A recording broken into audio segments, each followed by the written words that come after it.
शिव गुरु के चरणों में पल पड़ती पल की प्रणाम निवेदित करती हूँ। आप हमारे प्रणामों को अपने चरणों में जगह दें। शक्ति स्वरूपा माता भवानी मैया पार्वती के चरणों में पल पड़ती पल की प्रणाम निवेदित करती हूँ। आप हमारे प्रणामों को अपने चरणों में जगह दें। गौरी पुत्र गणेश कार्तिक के स्वामी धरती माता एवं सर्व देवी देवता के चरणों में पल पड़ती पल की प्रणाम निवेदित करती हूँ। आप हमारे प्रणामों को अपने चरणों में जगह दें। हरिंदर भैया लीलम दीदी को प्रणाम करती हूँ। आप हमारे प्रणामों को अपने चरणों में जगह दें। जितने गुरु भाई बहन हैं सभी के चरणों में प्रणाम करती हूँ। आप हमारे प्रणामों को अपने चरणों में जगह दें। 3 सूत्र के पालन करिले। पहला सूत्र में दया, दूसरा सूत्र में चर्चा, तीसरा सूत्र में 108 द्वारा अपने गुरु के चरणों में प्रणाम करिले। हर हर हे महादेव, दया करी हे गुरुदेव, हम सभी के दाता गुरु महादेव शंभे गुरुवे नमः। किसी गांव में 2 गोतनी रहती थी। बहुत ही गरीब थी एक और एक बहुत ही अमीर थी। एक ने कहा कि मेरे घर पे रहो और मेरा काम धंधा करो। वो बेचारी जो गरीब थी उनके घर जाती और रोज़ उसका चौका बर्तन करने लगी। और करते करते एक दिन उन्हें बहुत जोर की तबीयत खराब हो गई। तब उसने जाकर के कहा कि आज मेरे घर में खाने के लिए कुछ भी नहीं है, मुझे कुछ दे दीजिए। तो उसने कहा कि आज तो तुमने मेरा काम भी नहीं किया है तो मैं तुम्हें क्यों दूंगी, तो नहीं दूंगे। यह देख करके वो बहुत दुखी हो गई और दुखी होकर के जंगल की तरफ एक हंसू उठाई और जलावन काटने के लिए वो चल दी। जाते जाते उसे जंगल में एक साधु रूपी ब्राह्मण मिला। उसने कहा कि हे बेटी, इस सुनसान जंगल में अकेले लकड़ी काट कर के तुम्हें कौन उठा के देगा। बाबा कोई नहीं है मेरा, यहाँ मेरा कोई नहीं है। बाबा ने कहा कि ठीक है, मैं तुम्हें एक लौकी का बिया देता हूँ, इसे तुम ले जाओ और अपने घर ले जा कर के रोप देना। लौकी का बिया लेकर के और वो लकड़ी का गट्टर भगवान भोलेनाथ उसके सर पे स्वयं उठा दिए और वो लेकर के चली गई। जैसे ही उस लौकी को रोपा, भगवान का उसमें शक्ति था, वो दूसरे ही दिन में हरे और कचनार हो गए। तीसरे दिन में तो उसमें ढेरों सारे उनकी बत्तियां हो गया। तीसरे चौथे दिन में लौकी फरने लगे।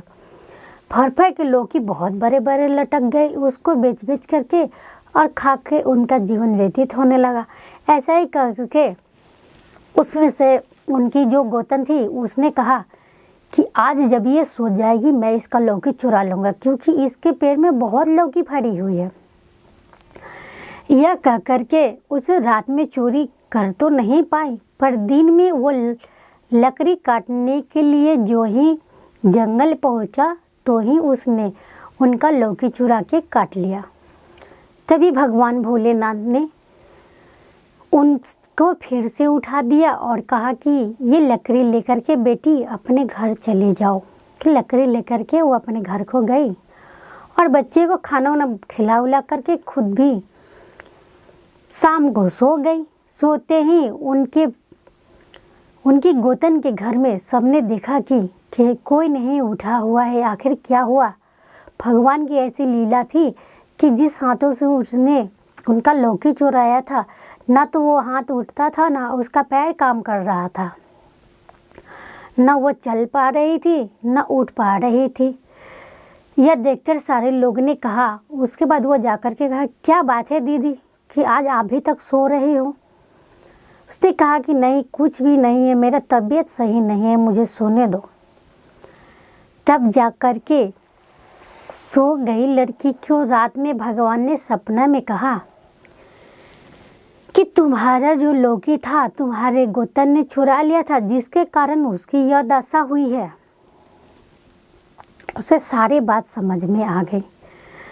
तब वो उसने लकड़ी काटने गए और भगवान भोलेनाथ का दर्शन पाया और उसने बोला कि हे साधु महाराज, जो बिया जो आप मुझे लौकी का दिया था उसने तो मेरी गोतन ने काट ली, जिससे ना तो उसके पैर काम कर रहे हैं ना तो उसकी हाथें काम कर रही है।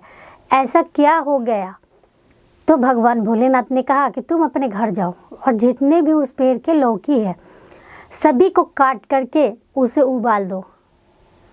उसने गई और सभी लौकी को काट करके उसने उबाल दिया। जितने लौकी का बिया था वो सब सोना का हो गया। यह देख कर के आश्चर्य हो गए और उसके पास धन दौलत बहुत से गाड़ी घोड़ा सब कुछ हो गया और उसकी गोतन जस का तस रह गई। तभी एक दिन कहा, मुझे भी उपाय बताओ कि आखिर तुम्हारे पास इतना धन कहाँ से आया।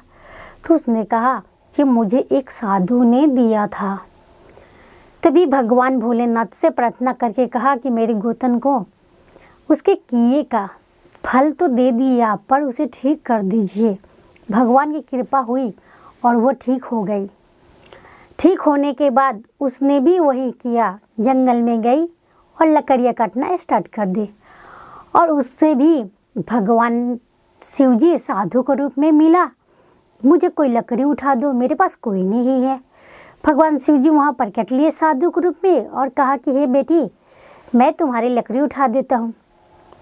और उसे भी कहा कि इसी जंगल में मेरी गोतन आई थी, उसे किसी ने लौकी का बिया दिया था पर मुझे तो किसी ने नहीं, पर भगवान ने उन्हें भी दिया।